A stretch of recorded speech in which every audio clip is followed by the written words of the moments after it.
Halo, berjumpa lagi dengan saya Iin Handayani. Kali ini saya akan berbagi tips-tips atau kiat-kiat yang manjur untuk bisa kreatif menulis artikel ilmiah di jurnal internasional ataupun nasional ya.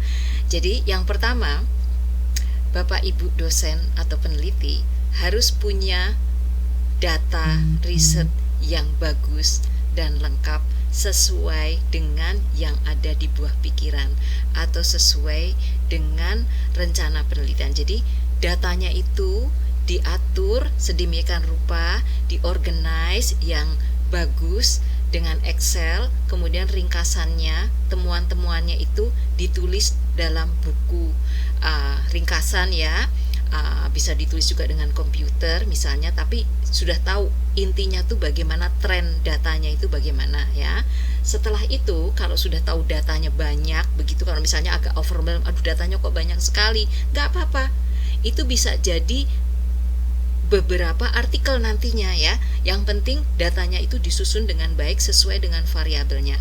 Nah, untuk membantu memutuskan judul-judul artikel yang akan dibuat atau topik-topik yang akan diangkat, itu Bapak dan Ibu harus mencari literatur yang relevan dengan riset roadmap Bapak dan Ibu ya. Jadi sesuaikan, cari literatur yang sesuai, kemudian bisa dipilah-pilahkan, diklasifikasikan tergantung topik-topik yang ada begitu ya. Jadi usahakan dalam 1 hari atau 2 hari itu waktunya didedikasikan untuk mencari literatur-literatur tersebut atau artikel-artikel ilmiah internasional atau nasional yang sedang tren yang berkaitan dengan bidang ilmu Bapak Ibu sekalian ya. Kemudian setelah itu, dari sekian banyak artikel itu, lihat-lihatlah judulnya ya. Judulnya yang menarik, yang enak kelihatannya dan trendy, eye catching itu yang mana. Nah, itu bisa diikuti caranya. Bukan berarti nyontek-nyontek, tapi menggabung-gabungkan gitu ya. Jadi dilihatlah judulnya itu yang trendy yang mana. Kemudian judulnya itu harus mewakili isi artikel ilmiah tersebut ya. Kemudian kalau untuk internasional ya, publikasi internasional, usahakan tunjukkan negara mana, dari Indonesia, dari pulau mana, dari daerah mana, suku apa, misalnya kalau yang berkaitan dengan suku bangsa ya. Jadi tunjukkan keunikan dari negara Indonesia. Jadi reviewer itu akan lebih tertarik, reviewer internasional, kalau menunjukkan lokasinya ya, tidak terlalu spesifik, negaranya cukup atau pulaunya begitu, atau ekosistemnya seperti apa gitu ya. Jadi bisa mengundang reviewer untuk lebih melihat secara mendalam. Oke. Selanjutnya adalah susun referensinya ya. Kalau sudah menemukan artikel-artikel yang sesuai tadi ya, referensinya atau pustakanya ya, itu disusun berdasarkan abjad ya. Juga cara penulisannya langsung diketik saja. Nah, kalau punya asisten, itu asistennya dimintain tolong untuk menuliskan references tersebut ya. Jadi itu akan membantu Bapak dan Ibu melihat artikel-artikel apa yang kira-kira itu akan diambil untuk artikel yang mau dibuat yang mana. Nah, kemudian juga menulisnya itu references harus berdasarkan abjad ya, A, B, C, D, E ya, diurutkan dengan abjad. Selanjutnya yang kelima adalah mulailah menulis dari yang mudah ke yang sulit. Yang mudah itu apa? Yaitu material and methods. Karena itu kan yang sudah dilakukan Bapak Ibu sekalian dan tinggal menuliskannya, dan kalau ada referencesnya ditaruh sebagai citation di situ. Kalau ada diagramnya, taruh diagramnya ya. Karena reviewer itu lebih suka kalau pakai diagram. Remember, pictures talk more than writing ya. Itu. Kemudian yang kedua, literature review / introduction ya. Jadi kenapa penelitian itu penting? Kemudian siapa saja sih yang sudah meneliti topik-topik tersebut ya? Pakai literatur, usahakan 5 tahun terakhir dan 10 tahun terakhir ya. Jangan yang tua, jangan pakai textbook ya. Pakai artikel ilmiah. Dan di introduction jangan lupa dicantumkan tujuan penelitian ya. Itu. Kemudian setelah itu result. Nah, resultnya itu kan dari tadi itu, data yang tadi sudah disusun. Nah, sesuaikan dengan topik penelitian atau artikel yang akan diangkat, judulnya itu kira-kira variabel-variabel apa yang mendukung judul penelitian tersebut. Nah, itu mulai ditaruh dalam bentuk grafik, dalam bentuk tabel ya. Ya, biasanya kalau saya sukanya dalam bentuk grafik ya, dan statistiknya sekalian ditaruh situ. Karena apa?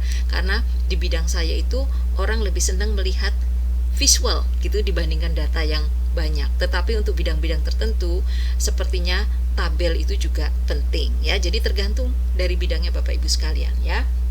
Kemudian setelah itu discussion. Discussion itu membandingkan result yang Bapak Ibu miliki dengan hasil-hasil penelitian sebelumnya dan cantumkan mengapa itu terjadi. Ya, jadi itu. Jadi intinya membandingkan hasil penelitian Bapak Ibu sekalian dengan hasil penelitian sebelumnya, kemudian ceritakan mengapa kok berbeda dan mengapa kok sama, begitu ya. Makanya kalau penelitiannya di daerah tropis misalnya, apakah sama dengan penelitian di daerah non tropis misalnya, atau misalnya masalah orang ya, apakah orang dari Indonesia, apa masyarakat Indonesia itu sama misalnya kondisi sosialnya dengan masyarakat di tempat lain, misalnya perbandingan. Tentunya kalau untuk sosial membandingkan di tempat yang hampir sama ya. Oke, kemudian kalau sudah begitu kan sudah tahu ya apa yang mau ditulis. Bagi tugas, kalau misalnya penulisnya itu memang hanya tunggal, ya sudah tulis sendiri. Tetapi kalau penulisnya itu ingin ada 2-3, karena kalau untuk jurnal internasional itu disarankan autorsnya itu lebih dari 2 ya. Itu lebih bagus ya. Nah, itu pilihlah yang kolaborator yang memang mumpuni dan dipercaya dan bisa membantu menulis artikel tersebut. Jadi tidak hanya nempel nama begitu ya. Itu lebih bagus ya. Jadi kolega yang satu tujuan, satu bidang ilmu, satu ketertarikan begitu. Kemudian ditulis sesuai dengan peraturan yang ada di jurnal, tergantung jurnalnya apa ya. Jadi karena setiap jurnal punya peraturan sendiri. Nah, itu disesuaikan dengan peraturannya, kemudian dicek lagi, kemudian mencari reviewer ya, mencari reviewer yang kira-kira akan mereview artikelnya Bapak Ibu kalau sudah dikirimkan ke salah satu jurnal. Nah, kalau sudah seperti itu, yang terakhir adalah dibaca sekali lagi sebelum dikirim, yaitu tadi dibaca, kemudian revise, kemudian dicek itu references-nya ya.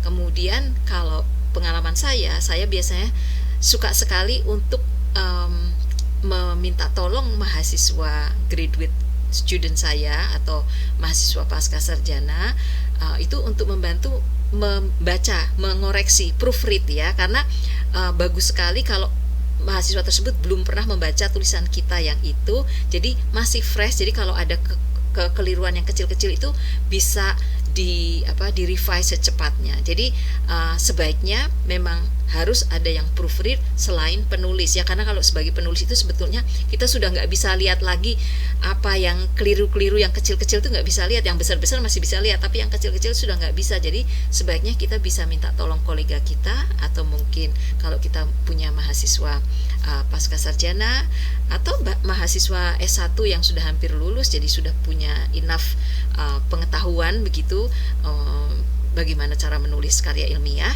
Jadi itu bisa dimintain tolong untuk mengoreksi atau sekedar membaca, dan tidak sungkan-sungkan untuk memberi kritikan walaupun ke seniornya begitu ya. Jadi itu adalah tip-tip dan kiat-kiat bagaimana menulis artikel ilmiah baik untuk internasional maupun nasional menurut pengalaman saya ya. Jadi semoga bisa membantu, dan jika ada hal-hal yang ditanyakan bisa ditaruh di komen di bawah ini. Sampai bertemu lagi di video mendatang. Terima kasih sudah menonton video ini. Bye bye.